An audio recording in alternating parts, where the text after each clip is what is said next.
first, it's just an honor to play and to be here with an opportunity to represent Hawk Hill and everything that's gone into getting us here is the first thing that comes to mind. I can't say enough about the leadership of our university, our president, Dr. Mark Reed, our director of athletics, Jill Bodensteiner, and the courage and the caution and the compliance that they have shown in their leadership to give us a chance to elevate hope for our university and to compete.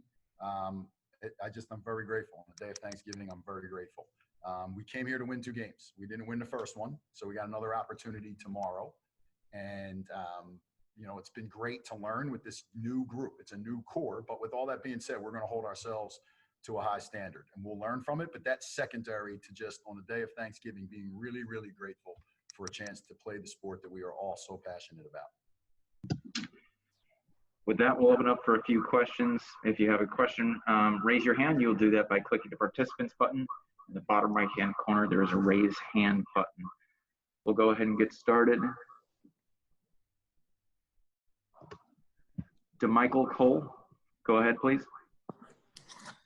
Coach, 2 things. First, Taylor Funk. I know, some fans were wondering if Anthony Longpree would start, but you showed confidence in Funk, and obviously you were rewarded by that decision.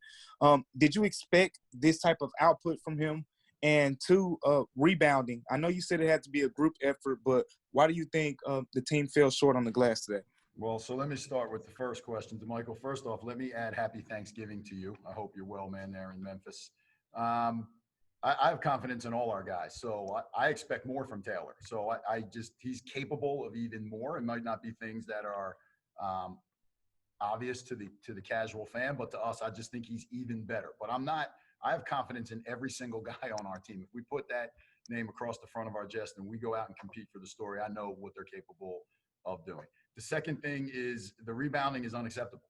It's just unacceptable. So I look at the numbers and I'm like, we've got too many guys that played too many minutes that have very little rebounds. So we got a mascot on the side that's flapping 4,000 times. So I expect us to go after every rebound with the same intensity. It's not a matter of boxing out. It is a matter of fist fighting. And this is high major basketball, and we have high major aspirations, and you will not get it done without an attitude and an edge. And we did not attack the ball tonight, and that's the bottom line. Thanks, Coach. Happy Thanksgiving to you too. Happy Thanksgiving. Glenn, please go ahead. Yes, Coach. During the game, you had to come back, many times, trying to get that lead back. Can you talk about the resilience of the team to keep fighting throughout that situation? Yeah, I mean, that's just what we do. We're the Hawk will never die. We have no choice. There's no choice here. That's what you do. If you don't do that, you don't play. So you can't say the Hawk will never die and put hashtag THWND and have a mascot sitting there flapping and then ever for 1 second feel sorry for yourself. So I'm encouraged by this group's opportunity to represent that. And that's all I'm thinking about. So that's great that they're resilient, but there's no parties for that. That's just what we do here if we want to be as good as we want to be. Coach, can you say too that just climbing that hill, eventually maybe too deep of a hole maybe to finally dig out of? I mean, I don't know. We had the lead at the end of regulation, and we had the lead towards the end of overtime. So maybe, but I actually thought they got more tired than we did. I mean, they shot, a low percentage from 3. And I bet you our first shot defense probably held them below 40%, but we didn't rebound. So I don't know. I felt like we played almost 10 guys. I mean, we might have played 10 guys, and a lot of them got a lot of minutes. And I think we're capable of doing that. So we might have worn down. That there's maybe an element of truth to that, but I think we did it to them. So our job is to overwhelm the opponent. That's what we have to do. That's what we do. And by doing that, you rebound. Because if we just grab 5 more rebounds and they have 15, that's 5 transition opportunities against a team that we had worn down. So they were missing shots and we didn't get the ball. So I don't think the conditioning part had anything to do with it. They played great, we played great, and that's what it came down to. Alex Martin, please go ahead. Hey, Coach. Kind of picking up on what one of the other reporters said earlier. Funk has 28 points, but the 5 guys in double figures tonight.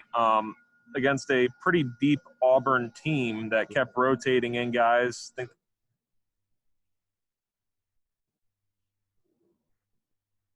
think we're having virtual difficulties. Is he there still? Alex, I think we lost your last part of the question. Still there, Alex? I mean, I can answer that just for whoever wants to hear. I mean, the 20 assists to 13 turnovers against Auburn's pressure on 32 made field goals and is like great. Like, I'm thrilled about that. And we didn't shoot the ball great. You know, we were 12 for 40 from three. We're capable of doing it even more. So that's our basketball style. That's what we do. We just put total basketball players on the floor and ask them to enjoy playing together, and they do. And that's why that part I'm encouraged about the resilience, because that means we're representing St. Joe's and Hawk Hill. And I'm encouraged about their love for each other and sharing the ball. And we're going to have to do it again tomorrow. But that's what we do. I mean, that's who we are. And it's the rebounding. I mean, my focus is strictly on the rebound. Josh Verlin, please go ahead. Hey, Billy, happy Thanksgiving. Josh. Demir Bishop looked like in the first half had a couple open three looks that he passed up, was maybe playing a little tentative, and then really came out strong in the second half. Did you say anything to him at halftime? No, I just played him more minutes because he wasn't in foul trouble anymore. That's just no great coaching. He just had 2 fouls, and we had a lot of other guys that picked up fouls, and I knew we would need Damir. Damir's spirit and humility for our team have been outstanding. And, you know, guys like he and Greg Foster and Taylor Funk, like, they haven't played for a very, very long time. So the fact that those guys could get out there and start to feel the game a little bit, I think is encouraging for us. And Damir, I think in the second half just settled in, and we were able to give him more minutes. We'll take one last question for Coach. David, please go ahead. Hey, Coach. Happy Thanksgiving to you. So how did it feel to finally be able to play a game for the first time in 8 months? And then can you take away from today going into your matchup with Kansas tomorrow?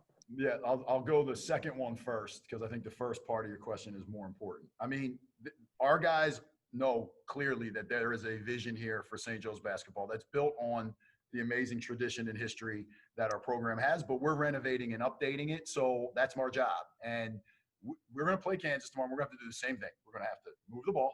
We're going to have to screen hard. We're going to have to cut hard.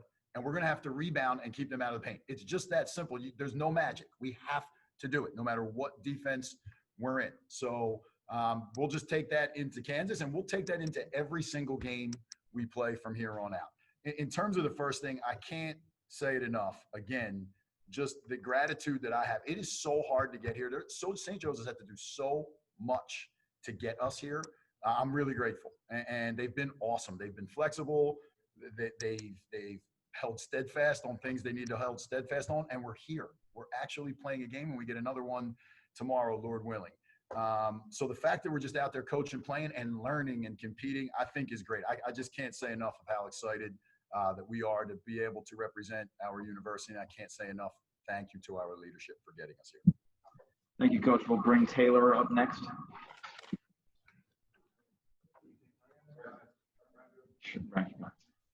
We'll take Ryan Daly next. Oh, am I standing in front of it?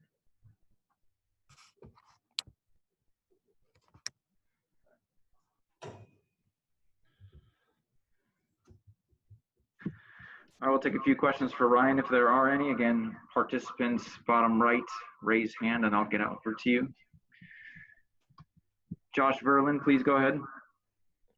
Hey, Ryan. I'm just curious as to your thoughts on the newcomers, especially Da and Jack, and how they played today.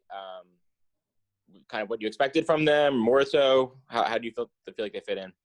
Yeah, first I want to echo what Coach said about we're really grateful to be here. St. Joe's did a lot for us, so Jill and the other members who got us down here, I'm thankful for you guys. But yeah, I mean, Jack and Damir both have been great. Damir was here last year since January with us, December. So I already knew he was athletic, he could make shots, and he was a tough defender. And then Jack, he played for my AAU team, Jersey Shore Warriors, about 3 years younger than us. And as soon as he got here, he wowed me with his microwave ability and his athleticism. You know, he's really athletic. He's smart, and he makes shots. And so both those guys, and Greg too. Greg's been great for us too, having him all year sit out and he's won at a high major, and we're trying to emulate that here what Gonzaga has. So, yeah, I mean, they've been great, and I can't say enough about them. David, please go ahead. Hey, Ryan, can you just talk about the guys' effort overall today, especially the way you guys fought back most of the game and then had the lead late? And then what can you take from today going into your matchup with Kansas tomorrow? Yeah, I mean, I'll speak for myself. I'm not happy with the way I played or we played. I think if I make some free throws, the game's a little bit different.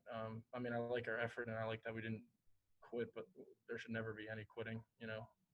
We think we're just as good as we are, just as good as them. So, yeah, it's cool that it was a close game, but that one really stings for me personally and for this whole team. Anything else for Ryan? Am I good? Thank you, Ryan. Taylor, we'll bring you up.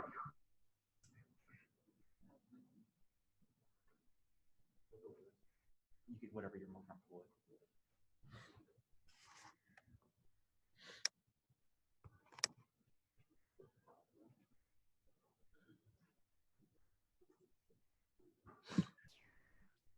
Questions for Taylor? David, go ahead. Hey, Taylor, so how did it feel to be able to play a game for the first time in 8 months? And also, how about the way you played today? I mean, it was great. I put a lot of work in this summer. Even last year when I was injured, I tore a ligament in my thumb, so that set me out for the year. But I could still use my legs, so I was doing a lot of left-handed basketball drills and a lot of conditioning. But I mean, it feels great to be out there. I know these guys well, the ones that came back and didn't graduate yet, and the new guys. I got to sit on the bench with a couple of them, like Demir and Anton was there too, and Greg Foster. So it was nice to all get on the court at the same time. Glenn, please go ahead. Taylor, can you talk about the offense, with Ryan getting a lot more help in the terms of the scoring, how much more effective that made the offense, and is this something that you can see helping the team going forward? Yeah, me and Ryan have known each other since I was a sophomore in high school. We played on the same AU team. I played up, and then when he decommitted from the school, he stayed around, so we got a good 2 solid years together. And our connection on and off the court is very strong. So us two out on the court at the same time, I think we just know how each other plays. But besides, like me and Ryan, we got a lot of guys that can handle the ball well, a lot of good passers and a lot of good finishers. So, and we have shot makers this year. We struggled to shoot the ball last year, and Jack Forrest and Demir Bishop and even Greg, we can all knock down shots. So it's only going to help us in the future. Josh, please go ahead. Hey, Taylor, Josh Verlin. I know Jack was a couple years behind you with the Jersey Shore Warriors program, but I just was curious if you were familiar with his game from a couple of years ago, if you could talk about how much improvement he's made, because it seems like, the almost dunk today, some of the finishes were stuff he wasn't doing a couple of years ago. Does it seem like he's made a lot of progress in those areas the last couple of years? Yeah. What's up, Josh, by the way? I've known you for a while. But I have not known much about Jack's game before he got here. But what I will say is that guy pushes myself and a lot of these guys on the team to work harder and harder. He is in the gym every single night, either lifting, shooting. We play ones all the time. No, Jack is a great addition to this team for his shooting ability. His attack, I mean, he almost threw that thing down, and I don't think anyone in the gym was expecting that today. But I'm very thankful for Jack to be here, and he's definitely going to help us. Time for one last one, if there is one. All right. Thank you, sir. Thanks, everyone.